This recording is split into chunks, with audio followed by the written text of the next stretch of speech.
ఇంటికేమో చిన్నని పంపించిండు. ఇక ఏం చేయాలో తెలియక పోయి కలిసి వచ్చిన. అవునా, మరి కలిసిందానివి కూల్ చేయక మళ్ళీ ఎందుకు గొడవ పడ్డవే? ఏం చెప్పాలక్క, ఇష్టం వచ్చినట్టు మాట్లాడిను. నా కోపం వచ్చింది, సత్తే చెంప వలిగింది. ఏందే చెల్లె, చిన్నోడి మీద చేయి చేసుకున్నావు, మరి ఏమనలేదా చిన్నోడు? అక్క, చిన్నోడు వాళ్ళ ఇంట్లో వాళ్ళ ముందు మన అన్న ముందు పులి కావచ్చు, నా ముందు పిల్లే. కొట్టినా తిట్టినా పడతాడు.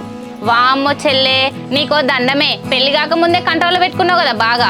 చిన్నోడు చూడనికి ఊర్లో పోకిర్ లెక్క ఉంటాడు కావచ్చు అక్క, కాకపోతే మన ముందు మురారి డీసెంట్ గా ఉంటాడు.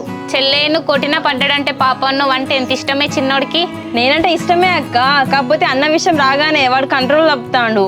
మెంటల్ దానా వాడు అంటానవేందే, నీకు బావా అక్కడ రెస్పెక్ట్ ఇచ్చి మాట్లాడు. అబ్బో, సీతమ్మ వైపులో సిరిమడ్ల చెట్టు అంజలి లాగా బాగానే మాట్లాడుతున్నావు, ఆగు. ఇక ఏమో గాని చెల్లె, నాకు ఒక ఐడియా వచ్చింది, చెప్పాలా? అక్క, నువ్వు చెప్పే ఐడియా తోటి మన గొడవలన్నీ పులిస్టా పడతాయి అనుకో, అదేంటో చెప్పక్క.